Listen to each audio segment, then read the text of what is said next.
Hey guys, आज का topic बहुत ज़्यादा इंटरेस्टिंग रहेगा। इंटरेस्टिंग क्यों रहेगा? बहुत से भाई बोल रहे थे कि यार जो सेक्टर स्कोप है उसका यूज़ कैसे करते हैं। मैंने पहले भी बहुत सारी वीडियो बना रखी है, लेकिन हर बार इसका कोई ना कहीं से व्यू चेंज हो जाता है। View change in the sense कि मार्केट का जो टेक्निकल है ना, वो टेक्निकल को आपको पर डे अपडेट रहना पड़ेगा। यदि आप पर डे अपडेट रहेंगे ना, तो आपको क्या मिलेगा? एक्यूरेसी मिलेगी। सबसे बड़ी चीज़ तो एक्यूरेसी। और चार्ट पे क्या, आपकी जो पकड़ है ना, जो चार्ट की अंडरस्टैंडिंग है, वो आपकी क्लियर हो जाएगी। क्लियर कैसी होगी? जैसे कि मैं आप लोगों को बताता हूँ कि फॉर एग्जांपल ये इसका ट्रेड फाइंडर का ये क्या है, ओवरव्यू है। ये ऐसे दिखता है। यहाँ से आपको मार्केट पल्स दिखती है, इनसाइड स्ट्रेटजी होती है, सेक्टर स्कोप होता है। इसमें बेसिकली जो ये 6 है ना, ये 6 1 2 3 4 5 6, ये बहुत ही ज़्यादा मतलब इनका अपने जगह एक यूनिक रोल है। ऑप्शन एपेक्स की बात कर ले, ऑप्शन क्लॉक की बात कर ले, स्विंग स्पेक्ट्रम की बात कर ले, मार्केट पल्स की बात कर ले, इनसाइडर स्ट्रेटजी की बात कर ले, और ये सेक्टर स्कोप की। और रही बात, यदि आप इनको परसेंटेज वाइज कैलकुलेट करना चाहते हो ना, तो मैं इसको 10 से 20% दूंगा कि भाई हाँ, जो इनसाइडर स्ट्रेटजी 10 से 20%, इसको मैं दूंगा कम से कम भी 50 से 60% के आसपास। यदि हम को स्टॉक सिलेक्शन की बात करें तो इसमें। और रही बात मार्केट पल्स में भी 30 से 40% हम इसको मान के चलते हैं कि भाई 30 से 40% की इसमें एक्यूरेसी थी। और रही बात सेक्टर स्कोप की भी एक्यूरेसी मानता हूँ 70 से 80% के आसपास। तो इसलिए सेक्टर स्कोप बहुत ही ज़्यादा मतलब एक टॉपिक बन जाता है, एक ऐसा जो स्टडी करने लायक है, मार्केट को अंडरस्टैंड करने वाला हो जाता है। ऑप्शन क्लॉक की बात करें, ऑप्शन क्लॉक और ऑप्शन एपेक्स में ये इसमें थोड़ा सा ये है। जैसे ऑप्शन क्लॉक को मैं क्लिक करता हूँ एक बार, तो इसमें आपको जो निफ्टी 50 में जो ट्रेडर है, निफ्टी 50 या फिर जो कोई ओआई को ट्रेड करता है, फॉर एग्जांपल जैसे मैं थोड़े दिन में एक्सेल सीट लेके आने वाला हूँ ओआई से रिलेटेड, कि भाई जो निफ्टी 50 की ओआई सीट को ट्रैक करके कैसे हम अपने सपोर्ट एंड रेजिस्टेंस या डिमांड एंड सप्लाई जोन को एक्यूरेट कर सकते हैं। उसको इससे क्या रहेगा, जो अपने डिमांड एंड सप्लाई जोन है वो थोड़े से स्ट्रॉन्ग हो जाएंगे, हमारी एक्यूरेसी वहाँ पर इंक्रीज़ हो जाएगी 10 से 15% के आसपास। मैं थोड़ा उस पर वर्क कर रहा हूँ। मैं चाहता हूँ कि वो स्टॉक वाली ओआई को हम कैलकुलेट करें। जो स्टॉक एआई है, ओआई है, यदि हम उसको, जैसे हम स्टॉक में ट्रेड करते हैं, लेकिन तो स्टॉक ओआई की यदि एक्सेल सीट बन गई, हालांकि थोड़ी बहुत ही तो बन गई एक्सेल सीट, बट उसमें जो डाटा अपडेट वाले में थोड़ा दिक्कत आती है। मैनुअली अपडेट करते हैं ना, तो उसमें थोड़ा सा मतलब आपको लेफ़्ट राइट करना पड़ता है। तो इस चक्कर में थोड़ा सा इसमें डिले हो रहा है। इसमें लग जाएगी कम से कम 1 वीक के करीब लग जाएगा। लेकिन उसके बाद आपको एक ऐसी एक्सेल सीट दे दूँगा, आपको कुछ नहीं करना। आपको जस्ट सेक्टर स्कोप को देखना कि हाँ भाई, सेक्टर में दिखा आपको मेटल में आपको लगा भाई टाटा स्टील है। टाटा स्टील का चार्ट खोला कहीं से भी, चार्ट ओपन किया, चार्ट ओपन के बाद ओआई डेटा चेक किया, वॉल्यूम चेक की, क्योंकि उसमें ओआई और वॉल्यूम दोनों का मैंने कम्बिनेशन बना रखा है। तो वो बहुत ज़्यादा इंटरेस्टिंग है। इस पर एक अलग से मैं भी वीडियो बनाऊंगा, नो प्रॉब्लम। लेकिन अभी जस्ट आप लोगों को बता रहा हूँ। तो ये जो अपना है, ये थोड़ा इसलिए ऑप्शन क्लॉक थोड़ा सा अपने लिए ईजी हो जाता है, क्योंकि इसमें ओआई डेटा का ये पता चलता है कहाँ पर बियर बैठे, कहाँ पर बुल्स बैठे। बस जैसे आप देखोगे आज मार्केट फुल्ली बुलिश है और ये पूरा बियर ही से, मतलब ये जीरो के बराबर है। तो लेकिन यहाँ से गिरने की प्रोबेबिलिटी हो सकती है, मतलब यहाँ से क्या कि प्रॉफिट बुकिंग आ सकती है, क्योंकि मार्केट कंटिन्यूसली 3 से 4 दिन ग्रीन में चल रही है। तो उस चीज़ को भी कम करने के लिए उस पर थोड़ा वर्क कर रहा हूँ। और उसमें मैं पीसीआर को भी ऐड करूँगा उस अपनी एक्सेल सीट के अंदर। भाई पीसीआर से भी हमको पता चल जाएगा। पीसीआर पे भी एक अलग से वीडियो बनाऊंगा, क्योंकि पीसीआर भी थोड़ा पुट कॉल रेशो थोड़ा अच्छा है। क्योंकि अच्छा इन द सेंस क्या है, क्योंकि आपको उनका रेशो पता चल जाएगा ना कि वे कहाँ पर आपको क्या बोलते हैं कि कहाँ पर अपसाइड मोमेंटम ज़्यादा, कहाँ पर मार्केट डाउन साइड है। तो इससे हमें पता चलता है। जैसे फॉर एग्जाम्पल 068 है, तो ये पॉजिटिव की तरफ जा रहा है ना, तो जैसे जैसे ऊपर जाता रहेगा ना, तो मार्केट की गिरने की प्रोबेबिलिटी बढ़ती जाती है। तो जैसा भी एक न्यूट्रल वैल्यू पे गया, मार्केट अपसाइड ही रहेगी। तो ये था। अब बात करते हैं अपने सेक्टर स्कोप की, जो मेन अपना टॉपिक है। क्योंकि भाई सेक्टर स्कोप में क्या, आपको कुछ नहीं करना। देखो बेसिकली सेक्टर स्कोप हुआ या फिर आपका मार्केट पल्स हुआ, ये दोनों एक दूसरे के अल्टरनेट है। अल्टरनेट कैसे है? फॉर एग्जांपल यदि मैं प्राइवेट बैंक को उठा रहा हूँ, तो मार्केट पल्स में भी आपको यदि कोई प्राइवेट बैंक का कोई स्टॉक मिल गया ना, तो आपकी एक्यूरेसी थोड़ी 10-20% बढ़ जाएगी। ठीक है।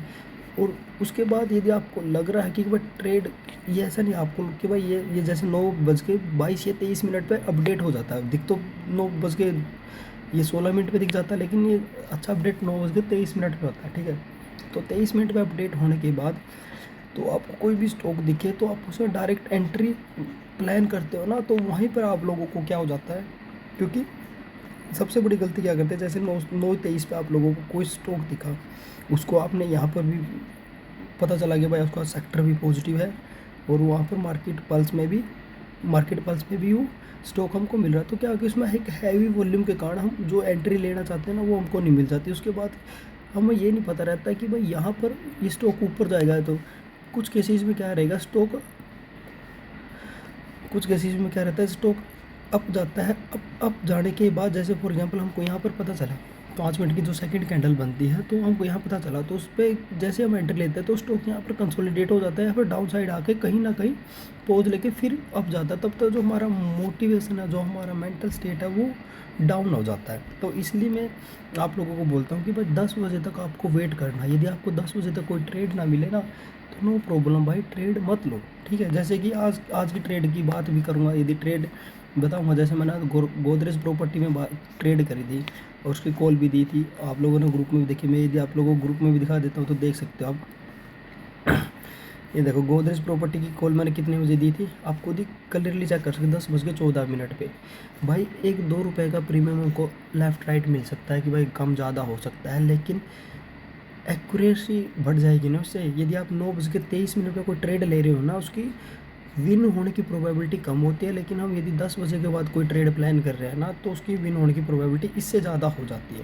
तो आप देख सकते हो गोदरेज प्रॉपर्टी की हमने ट्रेड ली थी 10:14 पे, और देखो 12 रुपये 70 पैसे से 13 रुपये के आसपास मैंने बोला था कि भाई इसको शॉर्ट कर सकते हैं पी को। आप लोग देख सकते हो मैंने इसको अपडेट भी किया, देखो 11:85 में मैंने इसको अपडेट किया, 11:85 में मैंने इसको अपडेट किया।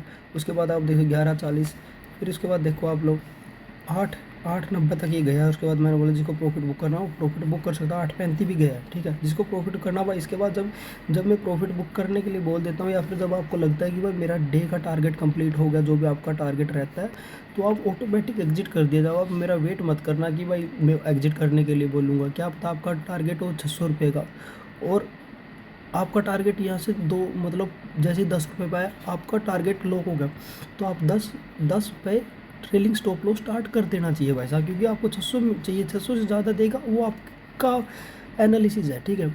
यदि आप सोचोगे कि यार नहीं तो ये कभी कभी रिवर्सल भी मार सकता है, ठीक है। जैसे कि हमने गोदरेज प्रॉपर्टी का बोला था, देखो गोदरेज प्रेस्टीज का, एक बार मैं आप लोगों को दिखाता हूँ। प्रेस्टीज का कल की कॉल थी प्रेस्टीज की, देखो ये रहा, देखो प्रेस्टीज को बोला था मैंने कि भाई 10:95 मतलब 11 रुपये के आसपास इसको आप पी को शॉर्ट करते हो स्मॉल टारगेट के लिए, ठीक है। उसके बाद आप देखोगे कि भाई ये देखो 10:45 भी गया। उसके बाद देखो ट्रेड गोइंग टू अगेंस्ट, मैं हर चीज़ मेंशन करता हूँ कि भाई ट्रेड अपने अगेंस्ट जा रही है, देखो। उसके बाद फिर मैंने आप लोगों को बोला कि भाई ये प्राइस अच्छे पे मिल रहा है तो ट्राई कर सकते हो, जो उस टाइम वो 13 से 14 रुपये के बीच में चल रहा था, ये अच्छे रेंज में मिला, आप ले सकते हो। तो भाई आप इस पे यहाँ पर इसको ट्राई कर सकते हो कि भाई मैंने बोला कि 13 से 14 रुपये के आसपास मिल रहा है, तो आप ट्राई कर सकते हो। तो मैंने अपना देखो स्क्रीनशॉट भी पोस्ट किया, देखो जब हमने कॉल ली थी, कॉल लेने के तुरंत बाद देखो 12 रुपये 70 पैसे के आसपास चल रहा था।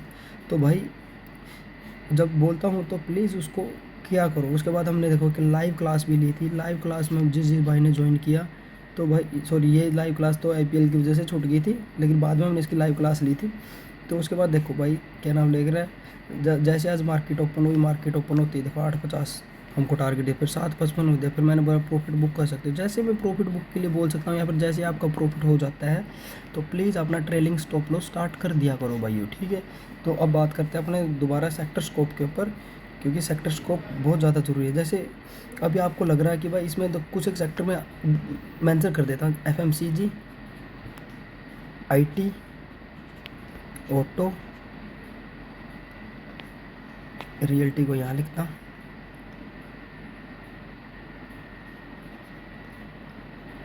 रियल्टी, और अपना निफ्टी 50 का ओवरऑल, निफ्टी 50, ठीक है। तो आपको क्या देखना है, सबसे पहले आपको देखना है भाई निफ्टी 50 कहाँ पर है। निफ्टी 50 आपको लग रहा है कि हाँ भाई अबव एवरेज है। देखो बेसिकली क्या होता है कि जब ये इतना ग्रीन होता है, इस टाइप का ग्रीन रहता है, तो ये बिलो एवरेज होता है, ठीक है। ये अबव एवरेज है क्योंकि इसका डबल है। फॉर एग्जांपल ये बीच में है, तो मोस्ट प्रोबेबली क्या है कि इसमें पॉजिटिव को हम कंसिडर कर सकते हैं कि भाई पॉजिटिव है। तो जैसे ही पॉजिटिव हो जाता है तो आपको आईटी, ऑटो, एफएमसीजी और रियल्टी, यदि आपको इन स्टॉक में कोई भी ट्रेड मिलती है, आप निश्चित होकर जा सकते हो। बाकी जैसे पीएसयू बैंक, प्राइवेट बैंक हो गया, या फिर मेटल हो गया, सीमेंट को भी आप थोड़ा कंसीडर कर सकते हो, सीमेंट में भी अच्छी वॉलेटिलिटी है, तो सीमेंट को भी कंसीडर करते हैं। तो बाकी जैसे कि ये हो गया, फिन सर्विस हो गया, बैंक हो गया, तो मैं इनको अवॉइड ही करता हूँ। मेरी मोस्टली ट्रेड आप लोगों को दिखने को मिलेगी तो आप एफएमसीजी में मिलेगी, रियल्टी में या आईटी में या ऑटोमोबाइल्स के अलावा मैं कोई एक्स्ट्रा ट्रेड नहीं डालता। तो उसके लिए आपको क्या करना है, जस्ट आपको क्या करना है, निफ्टी 50 देखा, निफ्टी 50 पॉजिटिव है भाई, ठीक है, निफ्टी 50 पॉजिटिव है। उसके बाद आपको करना क्या है, आपको जस्ट ये देखना क्या है भाई, इस तरफ कौन सा सेक्टर ज़्यादा चला। जैसे यहाँ से देखो, यहाँ पर पीएसयू बैंक चल रहा है, प्राइवेट बैंक चल रहा है, हमें ट्रेड नहीं करना। बैंक चल फिन सर्विस चल रहा नहीं था, हमको करना रियल्टी ट्रेड, ठीक है। अब हम क्लिक कर देते हैं रियल्टी के ऊपर। अब रियल्टी पे बात आ जाती है, रियल्टी में भी 8-9 स्टॉक है। तो 8-9 स्टॉक का जैसे एक प्रेस्टीज अपना और एक गोदरेज प्रॉपर्टी है। तो इन दो स्टॉक में यदि आपको कोई ट्रेड मिल रही है तो आप जाना, अदरवाइज़ नहीं जाना। और ट्रेड कैसे ली जाती है वो मैंने आप लोगों को ऑलरेडी वीडियो में बता रखा कि भाई कैसे ट्रेड प्लान करते हैं, कैसे क्या एंट्री करते हैं, वो सब कुछ आप लोगों को समझा रखा है। यही इसमें देखो, मैंने यहाँ पर ट्रेड प्लान आज यहाँ पर दी थी 10 बज के, यदि मैं मार्किंग करूँगा ना, ये 10 बज के यहाँ पर यहीं कहीं ट्रेड प्लान की थी हमने यहाँ पर। उसके बाद देखो हमने ये पूरी रैली को एंजॉय करा, आप देख भी सकते हो। और मैंने प्रॉफिट बुक करने के लिए आप लोगों को बोल दिया था कि भाई प्रॉफिट बुक कर सकते हो आप यहाँ से, ठीक है। और यहाँ से देखो कितनी अच्छी खासी वॉल्यूम आ रही है। तो यहाँ से भी देखो कि स्टॉक यदि तो हल्का सा थोड़ा और आप मूव दे देगा ना, इसके आसपास इसके ऊपर क्लोजिंग दे देगा, तो यहाँ से भी एक मोमेंटम कंटिन्यू हो सकता है मार्केट के अंदर। तो वो ट्रेड प्लान वो आपके ऊपर डिपेंड करता है कि कैसे ट्रेड प्लान करनी है। आपको बस जस्ट ये डिसाइड करना कि भाई कौन कौन से स्टॉक ट्रेड करना है, कौन कौन से स्टॉक नहीं ट्रेड करने। आप अननेसेसरी किसी भी चीज़ों में जाना, मतलब बहुत सी चीज़ों को अंदर ये भी डाल दिया है, आरएसआई भी लगा दिया आपने, सब कुछ लगा दिया, पीवट भी लगा दिया, सुपर ट्रेंड भी लगा देती, तो मतलब ऐसे तो भाई आप अपने चार्ट को क्या कर रहे हो, पजल कर रहे हो। मतलब सिंपल रखो अपने चार्ट को भाई। तो इस जो जो भाई मेरे को बोलते कि भाई ट्रेड फाइंडर ख़रीदना है, ख़रीदें या नहीं, तो भाई ट्रेड फाइंडर वो आपकी मर्ज़ी है, ख़रीदो या ना ख़रीदो। क्योंकि देखो ये जिस पर्पज़ के लिए मैंने लिया तो वो मेरा पर्पज़ फुलफ़िल कर रहा है, ठीक है। तो आप देख भी सकते हो कि मैंने जैसे आज की ट्रेड सारी इसी के बिहाफ पे ली थी, ठीक है। तो इसी के बिहाफ पे मैंने जो ट्रेड ली थी, तो आप लोग यहाँ पर देख सकते हैं आज का जो हमारा प्रॉफिट है, ओवरऑल प्रॉफिट 280 का जो भाई बोलते हैं लाइव के लिए, तो लाइव ही है, ये सब कुछ आपके सामने लाइव है। क्योंकि जो ट्रेड मैंने लिया वही ट्रेड आप लोगों को दिखा रखी है भाई, ठीक है। ऐसा नहीं है कि भाई मैंने कुछ और लिया, आप लोगों ने कुछ और लिया, ठीक है।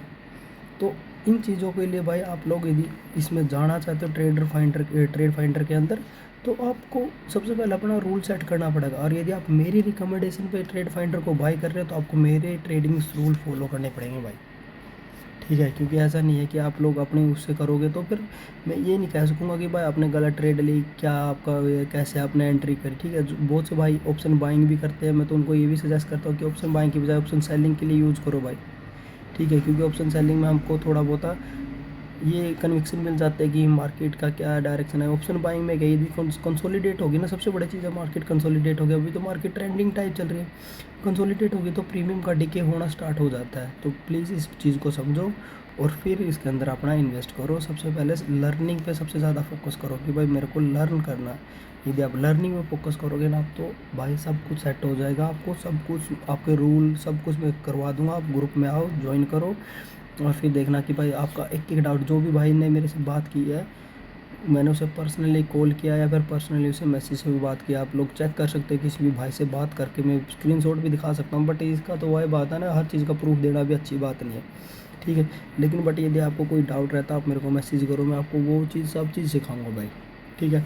आई होप दोस्तों आप लोगों को समझ में आ गया होगा कि आपको क्या करना है क्या नहीं करना। तो प्लीज़ इस चीज़ को जाओ और देखो। आप मेरा चार्ट भी देखोगे ना, चार्ट में कोई आपको ऐसी चीज़ नहीं लगेगी कि भाई मैंने क्या कुछ लगा रखा। देखिए क्या लगा रखा भाई, वॉल्यूम्स है, वी वैप है और EMA। इसके अलावा देख लो आप लोग मेरे चार्ट में आप लोग कुछ लगता है तो 5 मिनट के चार्ट पे देखो मेरी जो ट्रेड प्लान की थी। देखो मैंने अभी जस्ट बोला था यदि इसके ऊपर चला जाएगा ना ये, तो आप यहाँ पर भी एक ट्रेड प्लान कर सकते हो, एक अपसाइड की ट्रेड। क्योंकि यहाँ पर जो छोटा सा सेलिंग सप्लाई जोन है ना, तो उससे रिएक्ट हो गई तो ये वीक हो गया हल्का सा। जब इसके आसपास आएगा तो अब एक रेड कैंडल दिखोगे तो यहाँ से एंट्री कर सकते हो और बहुत अच्छे से इसमें एंट्री आपको मिल जाएगी।